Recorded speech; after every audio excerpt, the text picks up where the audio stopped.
Brad Yasar of the Yasar Corporation is one of the most respected angel investors in California. He is interested in cutting-edge technologies, which includes the technology he developed himself. He sold that company at age 15. Brad's going to tell us about investing today, how for him it's not just about the money, it's about reassessing where true value lies.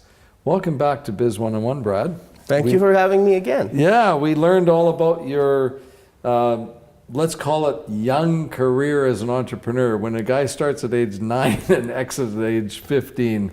There's not much else to do. Exactly. I was riding a Dickie D ice cream bike and making $10 a day at age 14, and you were changing the world. So it's I all wouldn't go that far. entrepreneurship. We were both entrepreneurs. We were. So now we're both angel investors. And in my case, I learned about angel investing not until I was, I guess, in my late 40s when I went to an angel investing meeting. I never even heard of it before. Today, of course, we have shows on television like Shark Tank, and it's become the hot thing.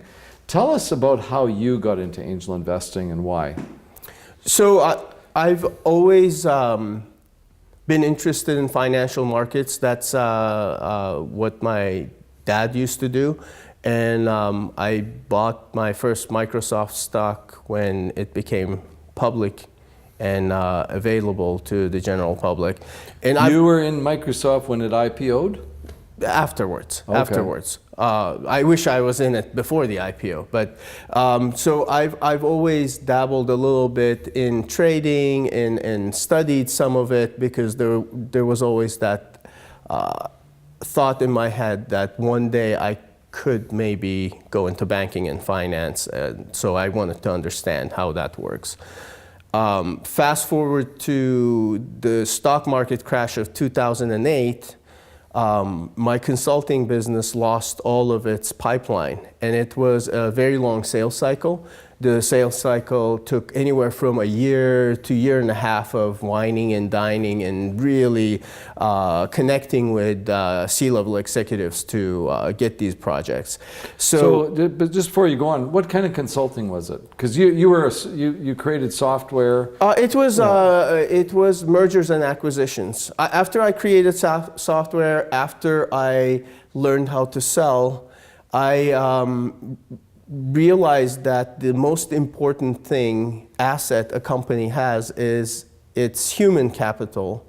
So got into human resources and analytics and things like that. Long story short, I ended up doing the subcontracting part of a lot of multinational mergers and acquisitions in banking and finance. Following that, when the pipeline was completely empty, I had a choice to make. And I wanted to go back to being an entrepreneur. I thought hard and long for 3 months. Zero brilliant ideas from this mind. Oh, you thought, I'm gonna like I didn't have anything that I felt strongly about that I wanted to create and that I thought would be meaningful. And I was talking to my wife, who has been an amazing support in every adventure we take together. And she told me, instead of trying to start something of your own, why don't you help out others who may need your expertise or who may need investments? So I said, okay, that sounds like something I could do. And just like you, I went to an angel group meeting. I believe it was a lava meeting or something like that in Southern California. And I was fascinated because there was this group of people who were willing to bet their hard-earned savings on strangers after a 15-minute pitch. And I said, okay, I can do that. I mean, I have a analytic background with an economics degree. I understand the markets. I understand certain industries much better than others. Why don't I try to do that? And fast forward 7 years, I have a nice little portfolio now, and I had an IPO last year, had a couple exits, and it's been a very interesting journey. But more importantly, it's allowed me to have the pulse of the market without having to be on the cutting edge of the technology myself. Now I can just get involved with the projects that I'm passionate about and still learn the new technology, still know about what's up and coming, and still be a part of that change. How many companies did you invest in? I have over 40 portfolio companies. I have an advisory business, crowd mentor with a college friend of mine. We've known each other for decades, and we have another dozen, maybe a little bit more, 2 dozen in that business, that portfolio. And this year I started a hardware accelerator called Opus 5. And there I think we're up to 6 now, but the pipeline is huge there, because every time I finance the project, as heartbreaking as it is, I would see that sometimes the entrepreneurs don't know the best business practice, or they don't have the best connections, or they don't use the money the best way for themselves as well as the company. And as just an investor, it's really hard to step in and say, don't use it like that, because then they think, oh, you're just concerned about your investment, whereas the reality is, at least in my case, I'm trying to show them best practices or a cheaper option. And so with this new organization, we're able to do that, not just invest, but take them through the whole journey. Have some influence over the management, Hold which is what you learn as an angel investor. Yes. Angel investing is fun because you work with people that are really excited and passionate about what they're focused on, but you don't have to be just focused on that one thing. For me, an ADD type guy, I love it. I could be involved in all different projects. But most people would say that angel investing involves a lot of risk, and that most of the companies are going to fail. Now, that's not been your experience in your portfolio. No. Does it involve a lot of risk? Yes. And the same way an entrepreneur needs to do his or her homework before starting a business to understand the risks, an investor needs to do their homework or due diligence, as it's called, and understand the risks. You can't go into an angel investment thinking, how are you going to guarantee my money? How are you going to de-risk the whole thing? Because if someone could do that, they could go and get a bank loan. Exactly. The angel investing is all about managing risk and reward. So my portfolio is about 65% alive right now. And what I mean by that is, obviously certain projects don't last as long as we want, or there's an exit, or they go dark and you don't hear from the entrepreneurs. That happens too. Right now, 65% of the companies I've invested in had secured following round of financing and are in a good state. You never know. I mean, that's a great there are no average. guarantees, but at least personally, I've invested in industries, technologies, and products and people I understand and that I either use in my life or would use if I were to need them. And that has helped me stay away from things I don't understand. And whenever you don't understand something, you're adding unnecessary risk to the equation. So you're now invested in 40 to say 55, 60 companies, somewhere along that line. What is happening right now? What would you recommend to angel investors right now? What are the trends that are happening? I note that you're moving into the hardware business. Why?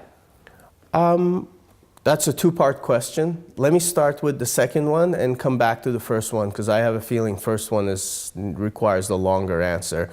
I moved into hardware because I saw a need, and I was lucky enough to meet a gentleman who is my CTO and co-founder at Opus 5, who was working for Aero Electronics. Aero Electronics is the largest component manufacturer in the world, and their revenue, annual revenues in the billions. So with his connections and my connections, now we're able to offer a full life cycle acceleration model for the companies.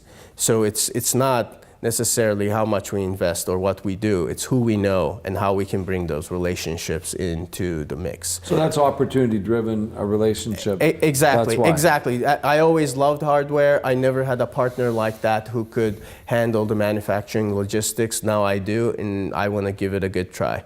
Going back to the first question, angel investors, I think what I would say they should do is be careful about the hype. Don't just start angel investing because you see Shark Tank and you hear about Dollar Shave Club, or you see the valuation of Uber, and everything that makes it to the media is already an outlier. Right. So if you're going to invest, do your homework. Develop a philosophy around where your expertise is and where you can bring value more than just an investment. And take that and apply that to the startup ecosystem that's growing exponentially in Southern California. It's growing up here. Oh, it's growing everywhere. It's everywhere now, because people are realizing, especially the newer generations, they don't want to be a cog in the system of these big conglomerates. They want to have some creative control over their lives, and professional and otherwise, and what they do. So I'd say if as an angel investor, if you align your goals and experience with your portfolio, you're going to see better results. And I know several other people that have done much better than me, even funds, because they're razor sharp focused. They know the industries that they invest in, and they provide more than just money for the entrepreneurs they back. So in real estate, there's a saying, location, location, location. In angel investing or small companies, private investments, working with entrepreneurs, what would be the saying? Timing, timing, timing.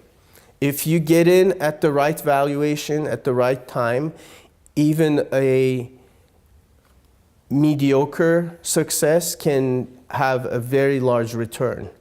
If you get in at the wrong time, and timing only depends solely on the individual making the investment or the group. Your risk tolerance, your war chest, I mean, how much you have available to invest is a big factor in at what stage you can go in and how many follow-on rounds you can continue to keep investing. But if you time it right and get in with the right company at the right time, sky is the limit. I mean, I don't know if you heard of that story of elementary school in Southern California investing in Snapchat. Wow. So this one of the parents, who's a successful professional, instead of giving the school $15,000, he gave as them a donation. As a donation, he gave them $15,000 and said, "You're gonna go in and buy this investment at the same stage I'm doing." And he was one of the seed investors in Snapchat, and that $15,000 at their IPO, the school liquidated, was worth, I think, $12.5 or $15.5 million. Wow. That's the big, that's the best donation anyone can give. So it just shows that it's all about timing. The people who got in right before the IPO in Snapchat, they might have had preferential liquidation or had a certain even factor, multiplier in the contract, but they're not going to see that 10, 1,500x return. So that would be it. Timing. Time it well. Even if you love a project, if it's too late, don't do it. I walked away from projects that meant something to me personally on an emotional level, but they were already at Series B, and I'm not a Series B investor. I'm a seed stage angel investor personally. So I said, I love you, I'll cheer for you, good luck, but this is not the right investment for my portfolio. And that discipline really helps you manage a balanced portfolio. Speaking of timing, we're out of it right now. But thank you so much, Brad Yasar. Lots of wonderful insights, and thanks Thank for you coming for on having Biz me. One-on-One.